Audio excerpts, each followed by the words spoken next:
Sundays, we are back. I'm Nick. I'm Jamie. This week, we're going to be going into the film You'll Never Find Me from 2024. Australian film directed by Josiah Allen, I believe it was, starring Brendan Rock, Jordan Cowan, and Elena Carapetis.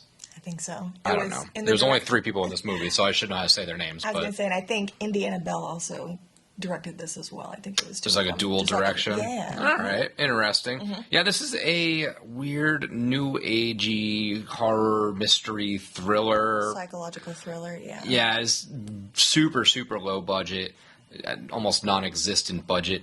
But why don't you kind of do a quick little short synopsis? We'll go into the Shudder skull ratings and Rotten Tomatoes, and we'll kind of talk about our thoughts on this thing. Yeah. So, on a brooding, stormy night, a reclusive and seemingly troubled man, Patrick, is visited by a young woman during the late hours of the night, banging on his door, asking to use a phone to call the tow truck since her car broke down the road. He makes it clear that she has the wrong house and can't help her at first, but after moments of pleading, he allows her inside and insists she waits out the rain. ... Intriguing. Very interesting story. Shudder skull rating, of course, like normal, 4 out of 5. They just... whatever we pick next, we have to do something like something not different in the 4 or 5, just so I can say something different for once. The Rotten Tomato, pretty well received. Critics gave it an 80, and the audience gave it a 73. So pretty similar. But let's get into the good stuff. The good. I really thought, this whole thing was shot just phenomenally. The lighting was really, really cool. The way they were able to use the whole one setting thing and not have it get too monotonous and just boring. It was a gross trailer, his trailer house, but it was just this one setting. And that can get very boring very quick. And the cinematography and the lighting wasn't a reason as to why I was bored. That's something that kept me intrigued in the story for as long as it did. We'll get to the bad and stuff like that in a little bit. But I thought that stuff was good. The acting was really, really good. I don't know these backgrounds of these characters or these actors. I don't think they have a lot to their resume. The directors, I think, have only directed some short films here and there, so they haven't shot a lot, really. Sorry, we got 2 new dogs, and I'm watching... 2 new co-hosts. Watching what they're doing. But yeah, the director, I think, only had a couple shorts to his name, so this is a very green crew. And the fact that they made it look like this and they got the performances that they did is a true testament to how skilled these people are. But I'll let you kind of go in the good, and I'll segue into my bad. It's funny that you said that. You pretty much, my first bullet point for the good was left the coloring and the way it was shot made one single space seem bigger than what it was. Yeah. Essentially what you said. So, they expanded it. It was really cool for being a trailer in a rundown trailer park. From the outside, they made it seem like it was very small. On the inside, there was multiple rooms. It seemed like the rooms extended. It just, like you said, it made that one scene, one shot, I guess, of the setting that they had really stand out. The horror elements that they actually had in this, I did enjoy. It was unfortunate because it was more towards the end of the film that we did get to see the more horror aspects of it, but I'll get into some of that when we do a different little part coming up But what it was is that I really enjoy psychological thrillers, and I thought this one was good enough to where it kept you guessing, but it didn't get too boring or too monotonous or too back and forth. It kept me guessing. I feel like when we were watching this, I was talking throughout the whole thing, trying to decipher what it was, but I feel like the ending, the twist that it had was acceptable for what it was. But, that was pretty much what I had for the good. Yeah, bad. I really wasn't Okay. I wasn't a fan of the story once it got to a certain point. I think we mentioned this on another Shudder Sunday, but this would have been a great short or, a short or shorter movie. This just, it took such a simple plot, and you can do that in some instances. It's very much like a play. It's kind of, it reminded me a lot of, just because I saw it most recently, was The Whale with Brendan Fraser. It's that one setting, characters kind of come and go, and it's just, it keeps you interested. This one, the characters didn't really come and go. She came and that was kind of it. So the story for me it sort of fell flat. I hate when stuff like, I don't know. I didn't like how the characters, you would flip-flop between who's good and who's bad. You know, you want to feel bad for the girl, but then she starts just lying about everything and catching you in lies. And it's not tricking me. The screenwriting's lying to me. Like, she's lying. So, like, I just don't like that. But they were both lying. Yeah, but, like, just make a definitive good and bad person, not I don't care about either of these people. Like, at the end of the day, because one's a killer and one's, dead, but she was lying to him the whole time, or whatever.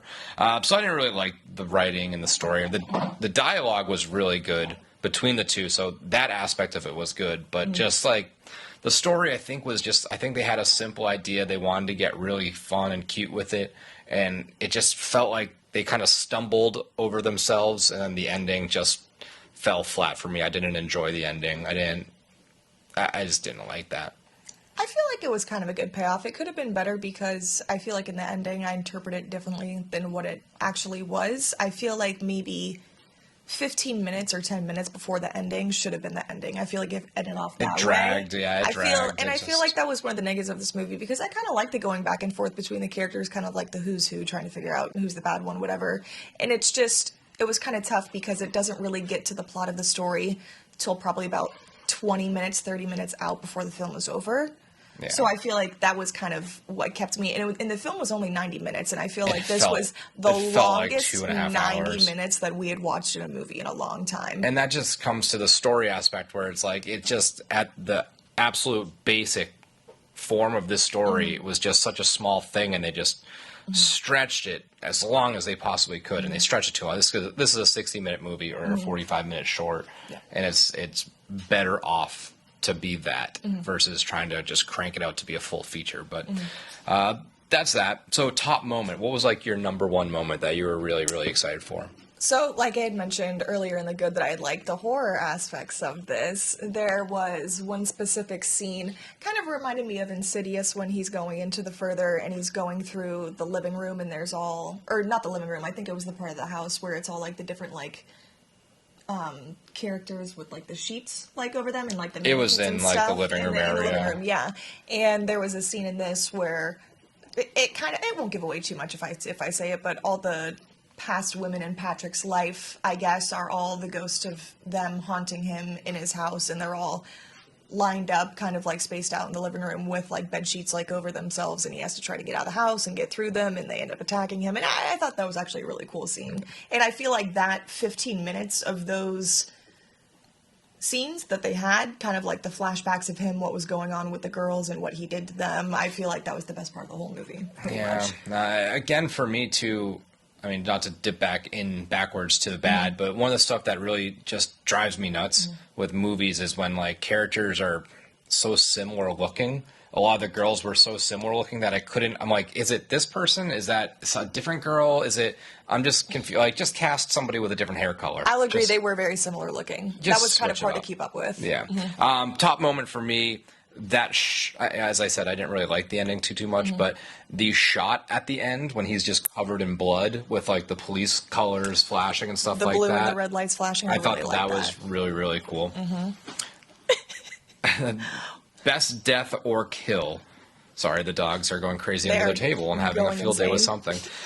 There's really not like a best death or kill, really. No, that's what I was going to say too. This one was kind of tough. Yeah, he very clearly has killed a lot, but we don't see it. But really. They don't show it. Yeah, so we can't. Yeah. It's really not something we can gauge for that. So let's get into our ratings, our fear and beer ratings. Fear is a scale of 1 through 5. How scary is this? Beer, a scale of 1 through 5. How good is this? So your fear rating for You'll Never Find Me. I gave this a solid 3. Okay. I don't want to say it was scary per se, but I feel like the psychological aspect of it and the horror elements that it did have made it a bit scary for me. It was very, I guess the slow pacing of it, even though I didn't like it that much, kind of built the tenseness of it. Okay. But, yeah.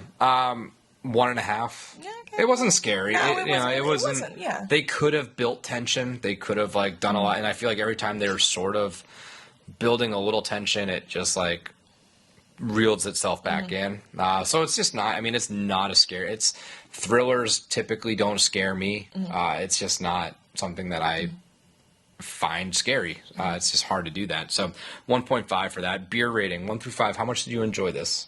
I gave this a 4. A 4. So agreeing with Shudder. I am agreeing with Shudder. I thought it was a different storyline. It was a different idea, I guess, or it could be sort of similar ideas that were taken in a different direction.